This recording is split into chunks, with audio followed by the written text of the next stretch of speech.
Alright, buddy, this is that was 407 horsepower in action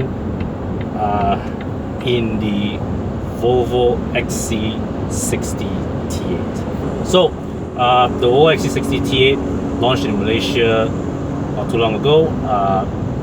Initial batch CBU available T5 254 horsepower 2-litre turbocharged, or this T8 2-litre twin-charged plug-in hybrid.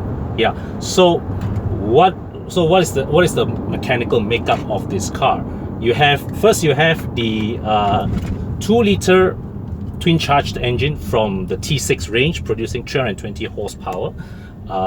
Up front, mated with an integrated starter generator.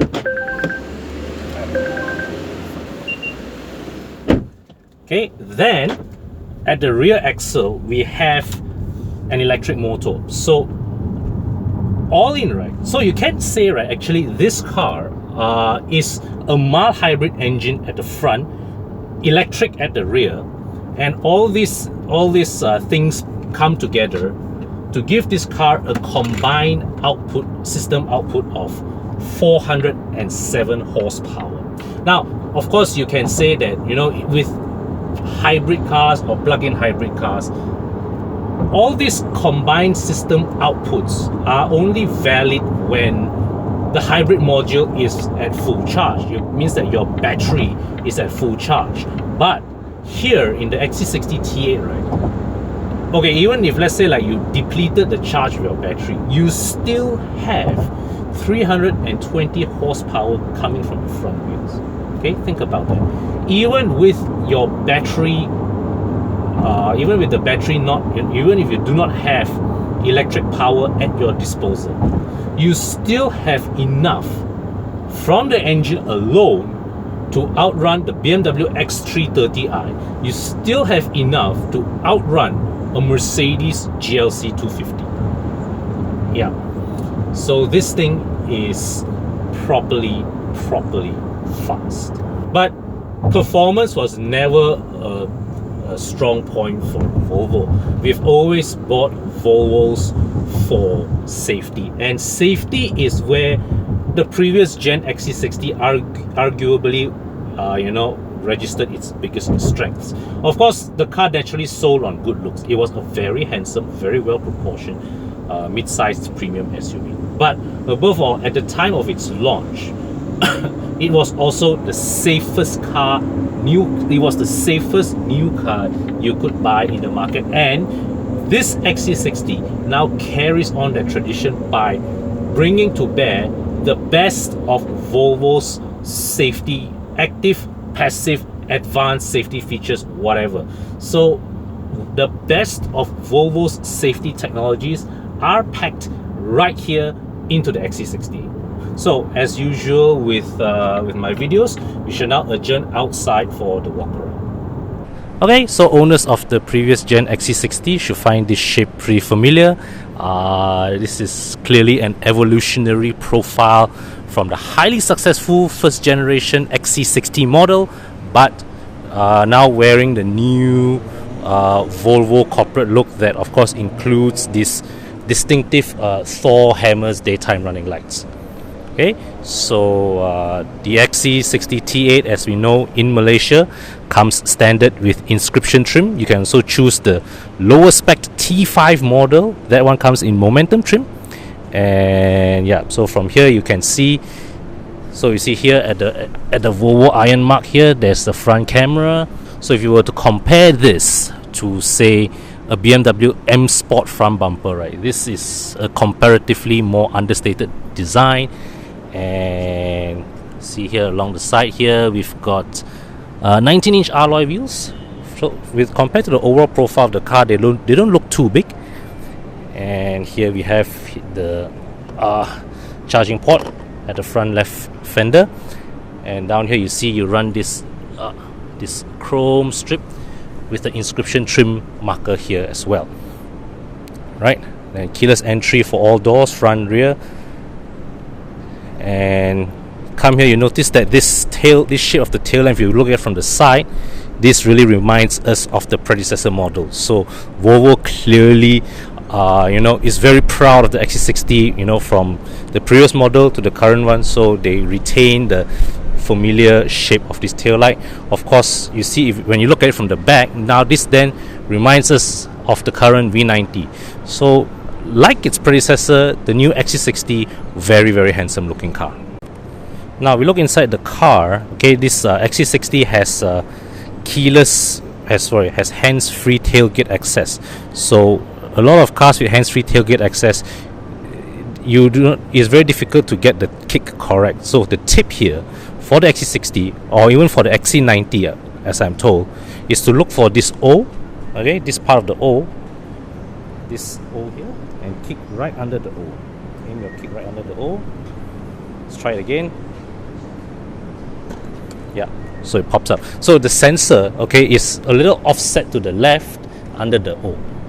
Okay, the reason for that offset is because it is to accommodate the vehicle tow hook right underneath the car. Okay, so inside here there's the charging cable. The battery is mounted at the rear, and also there is a tire repair kit in case of a puncture. There's this net here for you to store small items, and there's a 12-volt socket in here. This is the tonneau cover, which you can pull to insert like this. If you want to raise it, you can also raise it up to hold like this. So you can just retract it. Okay. You can also opt to remove it.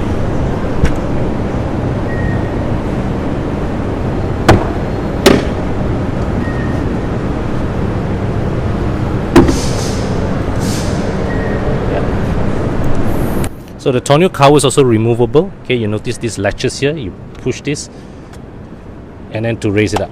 Okay, but there doesn't seem to be any place here to store away the tonneau cover when you want to close it. Okay, yes. So you look at the switches here. Press this you can use this to drop the seats.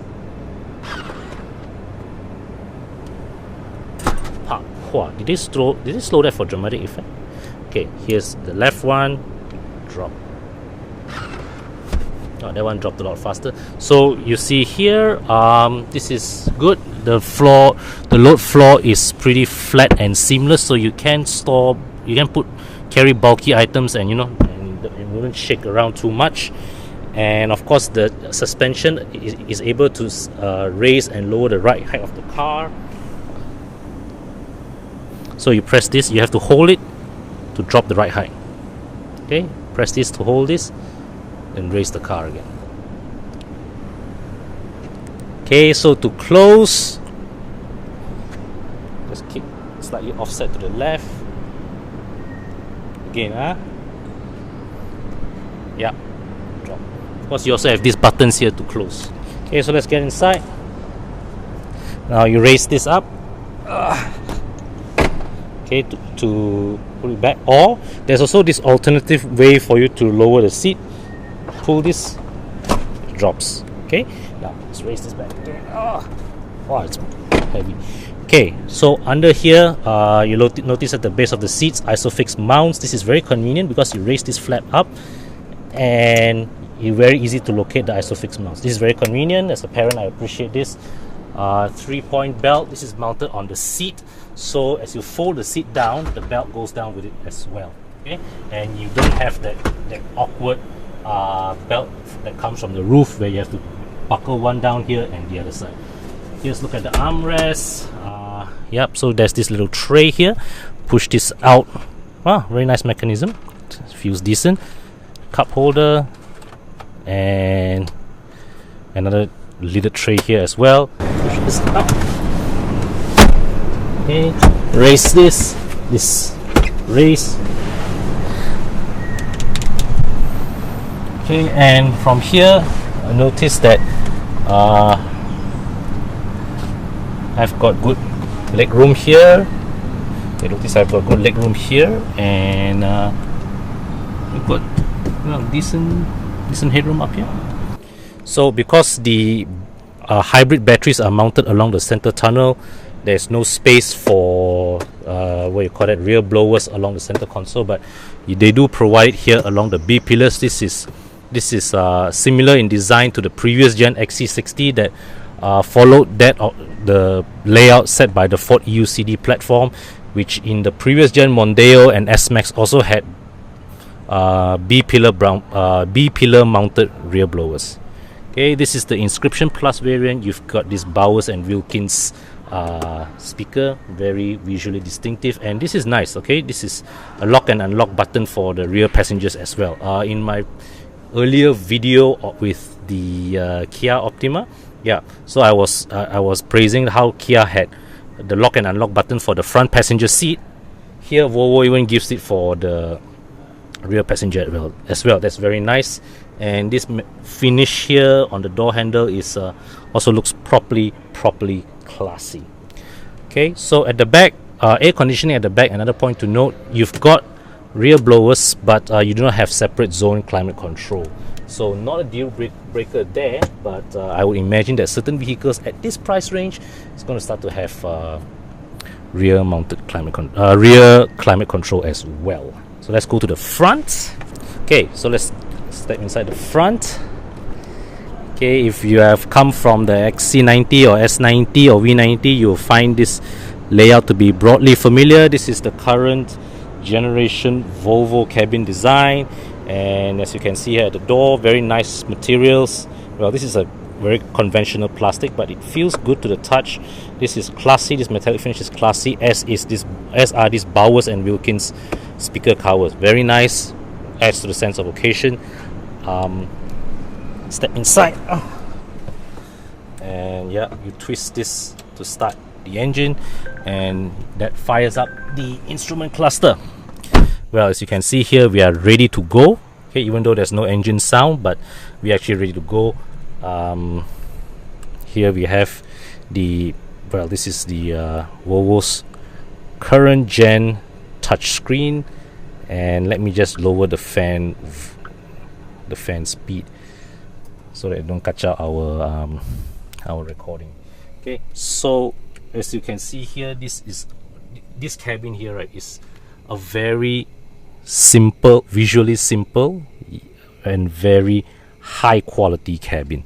Okay, you see this is a open pore kind of wood design trim, which, if you ask me, I really like it. Looks and feels really classy, as is this metallic finish on the aircon vent.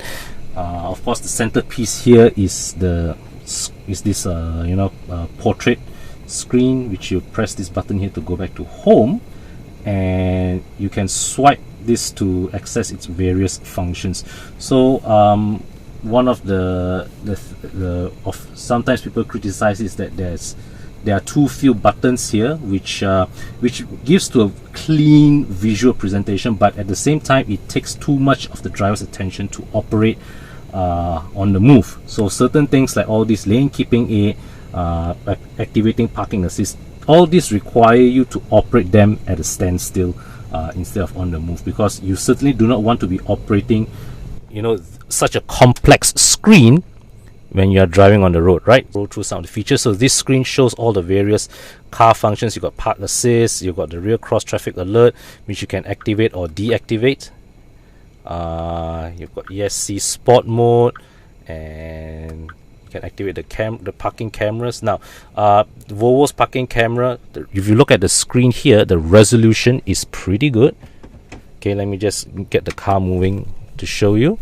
The resolution here is pretty good, but the stitching of image leaves a bit to be desired, because as you can see here, this joining here is not very well done. I've seen many other cars, they seem to have gotten this better sorted. Mercedes, in my opinion, is still the benchmark in terms of providing a camera system that is clear, high definition, and well stitched. BMW as well. Volvo This one, as you can see, the details of the road of the surface is pretty clear. It's just how the image is translated to this 2D plane that Volvo still needs to further fine-tune. But otherwise, in terms of serving its function as to alert you of surrounding obstacles, it does its job. So if you scroll to the left side, then you get to access the various more entertainment type of apps where you can see these are your Spotify, your wiki, Google search, and all these of course require internet connection lah. And you can access your car status here and various whatnot other features. Okay, so let's look at your storage spaces. Here's the glove box, and there's a tray here for your owner's manual. And this area is also very well partitioned. Okay, we'll discuss this later, but let's look at the storage spaces. So you can push this out. This reveals a tray, and you pull this back here. This was also like a cup holder / storage tray, and you pull this up here as well. There is another storage box here. As you can see, this is quite shallow because underneath here are the lithium, other cars hybrid batteries, so this can't go as deep as you would find in many other SUVs, but we understand why that is okay. There are 2 USB ports in here for you to charge your devices. And of course, looking at all these elements, you see this is the Autoforce gear knob. One thing about this gear knob, if you are accustomed to the BMW electronic shifter, this operates slightly differently. So right now we press this button to go to park. Okay, now with the BMW gear lever, electronic gear lever, when you are in park, let's say you want to go to drive, you pull one time and you pull it down again past a second depression. That's when you go to drive. But here, going from park to drive right now, right, is a 2-step operation. So you pull one time to get it to neutral, and a second time before it comes to D. Okay, instead of you pull 1, 2, it doesn't go to D. You have to pull 1, 2. Similarly, you want to go forward, you want to save now, you want to go to reverse, right? So you press once to neutral, press second time to reverse. Okay, this is the engine start stop knob, so there's no press. You just turn clockwise to start the engine, turn clockwise again to stop. You have your drive mode selection, press it once, then you can scroll up and down through the various modes. Okay, electronic parking brake. So overall, right, if you look at this center console, I would say that it is stylish. It is very, very well stylish, yet at the same time, if you look, the entire length of this center console is very well maximized for solutions, for storage. So I would say it's an excellent piece of design from Volvo. So this is the virtual instrument cluster. Okay, you have to so it's pretty high res, nice color display and all that. But one thing about it is that adjusting, because with virtual instrument clusters you can configure how you want the information to be displayed. And this is one area where things are a bit mafan here in the Volvo, because you have to come to this main screen here, pull this down, go to settings, go to my car, go to displays. Here you access what is displayed in the instrument cluster. So you can choose display themes. Okay, and you adjust the how you want it displayed. So you can adjust to minimalistic, to performance, to chrome rings. Okay, or I just go back to minimalistic. So from here you can adjust the display. You can adjust what you want to show in there, in this middle here. Yeah, but you cannot bring up, say, from here, this screen. Let's say right now I'm driving in hybrid mode. I cannot switch to a screen where it shows the tachometer, even though that may be the preference of many. Now I've gotten used to this display, but if let's say like somebody wants to see the tachometer, there doesn't seem to be a straightforward way to summon that out. So yeah, the steering mounted controls here don't give me the option of adjusting of selecting the display on the screen. Okay, so pressing this activates voice command. Searching music and radio. Music search. What would you like to listen to? Cancel. This is the instrument cluster it's set in hybrid mode, and some people may be confused as to how to read this little dial here on the right that replaces the tachometer, right? So how to interpret this is not immediately obvious, but actually once you get used to it, right, it is a pretty intuitive way for you to help you judge how to keep the vehicle operating in full EV mode for as long as possible. So you see, this pointer here moves in proportion to how you step on the throttle. You see that highlight along the perimeter of the gauge. That tells you how much pressure what is the operating range of the electric motor. So long as you step on the throttle, you keep the pointer within that highlighted range, the internal combustion engine will not fire up. Okay, so you see, because that little lightning icon there, that denotes the electric motor, and the drop of liquid there, that denotes fuel. So to demonstrate, as I step harder, the engine has just kicked in. Now that when I step on the brakes, it is regenerating. So right now the engine has fired up. So you see that the drop here is showing solid, and now we are back into electric driving mode. Okay, so I step on it. Now the car is driving on pure electric mode. So once you've gotten used to how to read that gauge, right, then it becomes a very useful tool to help you maximize your usage of the electric motor. So with this, you know exactly how much more of the throttle that you can step on before the electric motor kicks in. This is helpful, right? Let's say when you are scaling a slope, okay, but you still want to maintain using the electric motor. You know exactly how hard can you step on the throttle before the engine kicks in. Alright, so now I'm at home charging the XC60 T8, and as you can see from here, Volvo, like BMW, has a preference of putting its charging ports at the front left fender.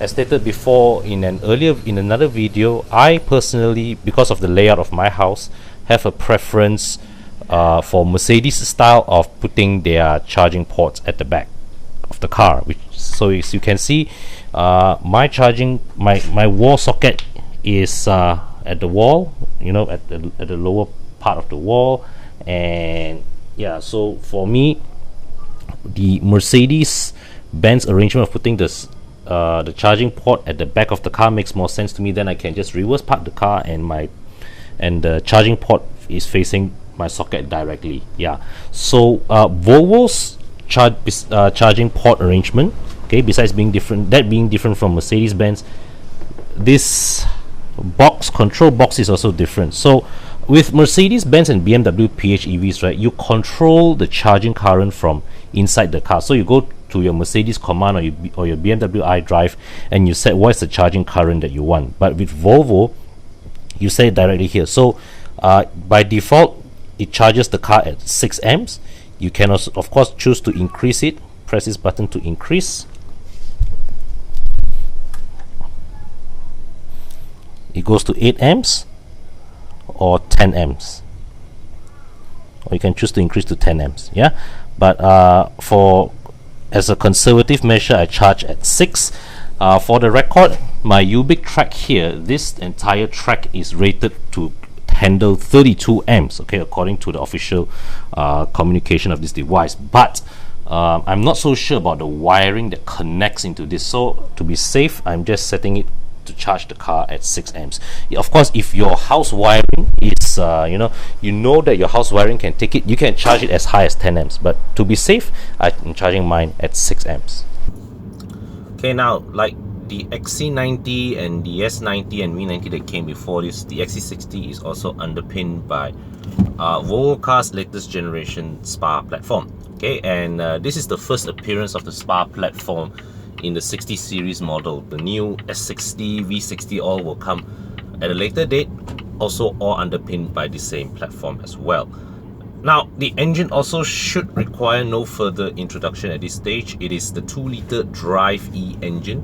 Well, in this case, in this particular application, it is twin-charged, turbo, supercharged, 320 horsepower going to the front wheels via an 8-speed automatic transmission. Okay, then at the back we have an electric motor that chips in a combined outputs of, produce combined outputs of 407 horsepower, which is the figure that is commonly advertised lah. So of course, 407 horsepower figure is only valid when the battery is fully charged. So when you have depleted your battery along the way, you are only actually left with 320 horsepower, which in the real world is still good enough to get you going. It's still good enough to keep you ahead of most cars available on the road. So driving the XC60 in town is a pretty relaxing affair, because if you want to Volvo makes it easy for you to maximize your electric propulsion by using that little gauge I explained earlier in the video. So all you have to do is just modulate your throttle according to the graphics, and you will be able to dictate the car to utilize its electric motor for as much as possible. Okay, but of course out on the open highway, when you're covering longer distances, you will need to bring the petrol engine into the picture more often, and that is when you get to access this car's full performance. You get to access the car's full performance breadth, and it is pretty impressive. This car is able to sustain high speeds without much effort. It also accelerates without too much problems. So it is pretty responsive on the throttle. Floor it, it goes without delay. Of course, if you drive this back to back with an actual large capacity 3.5 4-liter engine, you still miss that sense of effortlessness that come with a big capacity engine. But in purely objective terms, this is a car that you can cruise along the highway, you know, pull 2000 plus RPMs and sustain a high level of speed without breaking sweat. And of course, the best part is these seats. Okay, these Volvo seats. Volvo makes the best seats in the market, and they keep you fresh, energized, well supported for the entire duration of your journey. Okay, but what about the handling of this car? Well, it's the XC60, previous gen XC60 was always one of the better handling cars in Volvo's range. This one continues to be the same. It drives well, consistent with what we have experienced in S90, V90. The suspension setup of the SPA platform, okay, gives these cars very, very good agility, far improved from the previous generation models. The handling is actually decently competent. The front end of it feels, well, it's agile, it's responsive enough to steering inputs, but of course, when the electric motor is not able to chip in, when the battery is depleted, when this car operates then as front-wheel drive, you feel a sense of nose heaviness. You feel that understeering tendency a bit more acutely than you would when if the electric motor is supplying a bit of traction at the back. Yeah, so there is a bit of dynamic difference when the electric motor is operating and when it is not. Yeah, so that was just a bump, and that exposes a slight shortcoming of the suspension. There seems to be a lack of suspension travel when you're going over very tall bumps, but otherwise this is a decently comfortable suspension. It is not the kind of suspension that you would complain and say that it's a bit too stiff and all that. No, it is a decently comfortable suspension. Yeah, over highways, secondary ride is good. It isolates the cabin well enough from you know, those undulating surfaces. Actually, when you're talking about potholes, patches of roads, the suspension copes well enough. It is just tall bumps that the suspension seem to lack a bit of travel, and that's where you get the katung effect. But otherwise, it's alright. This is perhaps the one area where the rivals can truly claim to exceed, because I think the GLC 200, okay, the GLC 200 and 250 different animals. The Mercedes GLC 200 felt more comfortable than this. The BMW X3 felt more comfortable than this. I would venture that the Mercedes GLC 250 with AMG suspension, that may feel a bit harsher than this, but GLC 200, X3, more comfortable for sure. I will also say that the X3 and GLC handles with better balance. Of course, the GLC is being rear-wheel drive, right? That is a car in which the benefits of a rear-wheel drive platform really shines through. Yeah, the GLC 200 really feels very, very well balanced, more so compared to this car. X3, no need to say. But the handling deficiency between this Volvo and their equivalent Mercedes and BMW is no longer as stark as it used to be. Performance-wise, it outruns its rivals on a straight line. Not as comfortable, but handling close enough to match. So, but one area where the XC60 really exceeds its rivals is its kit count. Okay, this is a far better equipped car than its rivals at similar price. It has pilot assist for one. Okay, so let's say when you're stuck in a traffic jam, you just set pilot assist on and it will help you maintain your distance with the car in front.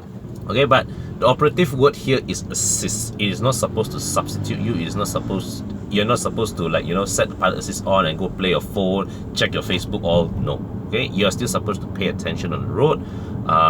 If the car in front moves off in the standstill, you just tap the accelerator pedal a little, signal the car to move off, and the car will just take off. You still have to keep your wheels on the steering. Okay, and if let's say like there's a car like further in front, cuts into your lane, this car will detect it and it will slow down accordingly. But beware, if let's say like you see this car here in this picture here, so at this kind of distance, let's say like this car at, you know, just slightly further ahead, this close, cut in, the system may not be able to detect it, so you still have to be on alert to cars or motorcycles that suddenly cut in. Because remember one thing, these cars are developed in countries where driving is a bit more civilized than here. So these systems are meant to operate best when the road markings are clear, when drivers follow certain rules. So when ding-dongs suddenly cut you at very, very close margins, your system may not be able to detect it. Yeah, and also, so here's a fair warning to other drivers out there. If you see a Volvo XC60 or an XC90 or any of these new Volvos in a traffic jam, okay, you try to cut the fella. Let's say the fella is running as his car's pilot assist on. You cut the fella at a very close margin, you really are risking an accident. Because, not that I'm encouraging it, but sometimes when people set their pilot assist on, they will be distracted by other things. They'll probably be looking at their phone, they'll be probably chit-chatting with their passenger, they may not be paying attention on the road, and when you cut and then suddenly buta, you gonna accident. So yeah, best is of course don't cut queue, but if you have to cut queue, cut with brains a bit. Okay, so yeah, basically that concludes it for the XC60. This is without doubt, in this segment, when you pitch this car against the GLC, the X3, the Q5, well, Q5 is a bit of a non-entity these days. Okay, when you pitch this car against similarly priced rivals, right, it is a no-brainer. It is a thoroughly convincing choice. I mean, you can argue that the X3 will drive better. You can argue that the X3 handles better, is more comfortable. You can also argue that the GLC is more comfortable. Or you can simply argue the fact that you prefer a Mercedes or a BMW over a Volvo. But when you evaluate the entire package, yeah, there really is no question about it. This is the best car in its price range, full stop. Okay, so that concludes my review of the XC60. Share with me your views in the comment section below, and until my next video, thanks for watching. Bye for now.